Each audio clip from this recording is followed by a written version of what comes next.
someone just came in and started shooting. Like I said, I was lucky enough to be by the emergency exit. I ran to the hotel next door.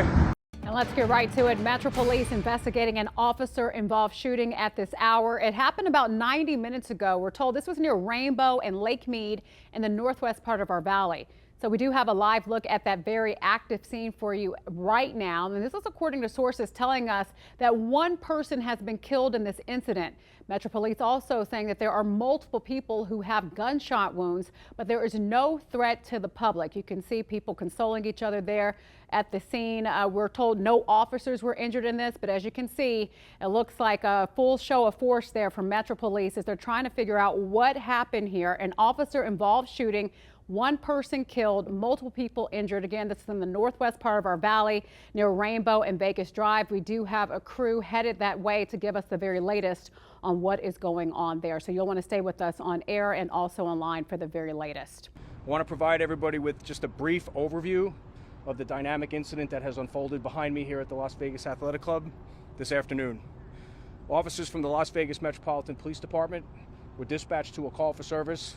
The details of that call indicated that there was a person armed with a weapon and shooting inside of the Las Vegas Athletic Club.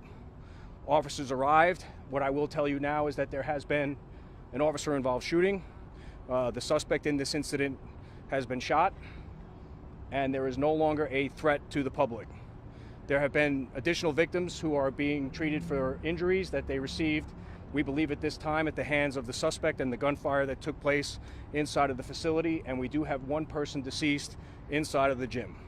Many witnesses there at the scene. Our Dana Wagner spoke to one of them not too long ago. Let's go ahead and listen to what that person had to say. I heard the emergency exit door sound, and I didn't think nothing of it, so it took me about 10 minutes to finish showering. I walked back into the dressing room, got dressed, saw people's belongings laying on the ground, which knew something wasn't right. Another gentleman came out of the shower and said it was shots. And I said, really? Okay, so I got dressed, and then I peeked out onto the gym floor, saw a gentleman in all black laying face down, and that was a good 15 minutes after I heard, which now is the gunshots. So this happened about 1:30 this afternoon. We're at Rainbow and Vegas Drive, right next to US 95, the freeway here. And we understand from eyewitnesses that there was some sort of an altercation between a gym goer and one of the managers here at LVAC. Apparently, from what we hear, that person left, came back with a long gun. Some are speculating it may have been an AR-15 and began to open fire. Eyewitnesses tell us they heard multiple gunshots, still don't know how many. One person was hit by gunfire, died inside the gym. We understand that the suspect who opened fire from the first place was also hit by gunfire, taken to a local hospital where they also passed away. So we have 2 people dead in this incident. Multiple others are injured here. We don't know the extent of their injuries. Here, as you can tell, a lot of questions: why this happened, why in this community, why on a normal day where you don't expect something like this. Well, you're going to hear an amazing interview from Lansing Santana. He was in the gym lifting weights with his girlfriend at the time, and they heard a loud bang. She didn't know it was gunfire. He did. And he joins us now live from in front of the gym. So you were working out with your girlfriend, Soleil, right? And all of a sudden you heard a loud bang. You knew immediately what it was? Immediately what it was. It was just, it's distinctive. And it you know, for me it wasn't scary, but that's not to say anyone else wasn't traumatized. It's just, I'm built that way. So when I heard it, I was beginning the set, and I had decided to actually go downstairs to do my last set, which was amazingly by the racquetball room. And when you get past the racquetball courts, there's an exit door. So when we heard it, I immediately made a beeline, looked back, was getting ready to grab her, and I saw her scooch down, and I said, let's go. So we ran in a zigzag motion out the door. And so when we got out the door, we seen everyone that was running with us started to take place in the parking lot and move back. Some people were traumatized, and there was other people who were beginning to come in. So we were telling them what was happening. She had started crying a little bit, had to hug her, and there was another guy next to us. He started crying, so I had to hug him as well. So then Metro showed up right away. So Metro officers showed up within minutes. Minutes, helicopters, everything. It was amazing. Okay. And so what happened was they took a jaded position to the left as you exit the door. When they did that, I didn't realize the gunman was going to come out.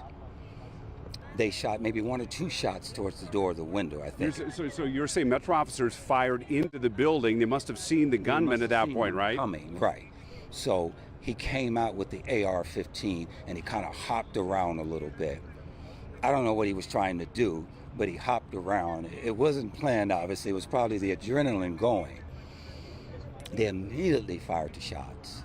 Maybe 4, 5, 6 shots. You're saying Metro fired at him. He did not fire at Metro? I don't think he got a shot off, if I'm not mistaken. Okay. So they neutralized him. He hit the ground on his stomach, face and stomach area. They immediately started to take him towards a cruiser to administer CPR. As they was doing it, I saw his dress shoes. Either boots or dress shoes, but I could tell that they were dress shoes or boots. You said he had a long gun. I mean, I don't know if you know guns. It looked like an AR-15. It was an AR. It was strapped on his shoulder. Yes, it was. So the Metro officers here that neutralized this situation, in your opinion, are they heroes? Of course, they're heroes. And provided medical attention. The suspect was transported to UMC Hospital, where he was later pronounced deceased. Through the course of our investigation, we later found a victim who was deceased inside of the business, and 3 victims who were injured and were transported to local hospitals, one of them in critical condition. So an emergency exit that was locked, something we'll have to follow up on in the aftermath of this, Hector. But then take us to the moment where we've seen some video that you recorded outside the club. You made your way outside, and that's when you saw police taking down the gunman?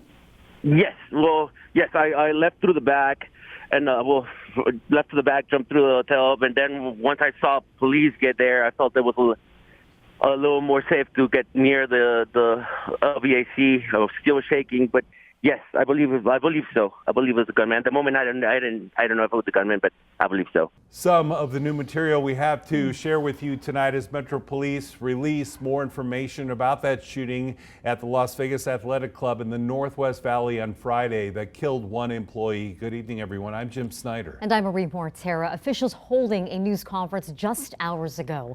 Tonight we have your team coverage. Our Tiffany Lane standing by with reaction from gym employees and members following the gym's reopening. First, we'll start with News 3's Fidel Moreno Meza, who joins us live from Metro headquarters. And you have been going through all this new information and new material coming in. What can you tell us, Fidel? Jim and Marie, well, Metro Police identifying the shooter as 34 Daniel Ortega during that press conference earlier today. They say that he fired 24 rounds inside of the gym before walking out and being confronted by police. As for his motive, police say that is still unclear. We do want to warn you that some of the video and sound you're about to watch can be graphic in nature. Was he by himself? Yes, I think there's shots. 911 fire or medical. Hello, can you hear me? Las Vegas Metropolitan Police say the initial calls for this began coming in just after 1:30 Friday afternoon, with callers saying that a man was shooting inside the Las Vegas Athletic Club on North Rainbow. Police detailing more on what led up to the gunfire. A second employee approached Ortega, and the two briefly exchanged words. The employee fled when the gunman raised his rifle and started shooting, striking the employee. The suspect followed the employee deeper into the business and continued to fire rounds. As authorities work to find out what led to the deadly mass shooting at the LVAC near Rainbow and Lake Mead, we're learning more about the victim from those who knew him best. Edgar Quinonez worked at that gym for 15 years, so developed a lot of close relationships, and his loss deeply felt as gym members and employees returned to the scene of that crime over the past few days. LVAC now offering crisis counseling for staff and gym members. Kate Rodriguez is a personal trainer who worked with Quinonez for 6 years and tells us that he was the first person she tried to contact when she first heard of the shooting. He was joy and a source of breath when when something was going on. It gives me chills, honestly, thinking about it, because my Mondays, Edgar would be here in the morning. He was the weekend manager, so I'd come in Mondays and his smile was just the first thing you'd always see. Soleil Santana, who was at the facility with her boyfriend Lansing during the shooting, also said coming back was not easy, especially when she came back to pick up her items left behind during the incident. I was walked in and I was able to get my things, and it was just very, a lot of somber energy in there, and, I was able to do it, but it was a little hard. But the couple says it was important for them to return to their routine. When this is your home, it feels better, and so we're anticipating coming back. We do understand the severity of the situation, but also eager to get back as well, whenever we could. The process has been a little different for others. I think it's going to take me a while because I don't see myself again inside of the racquetball court.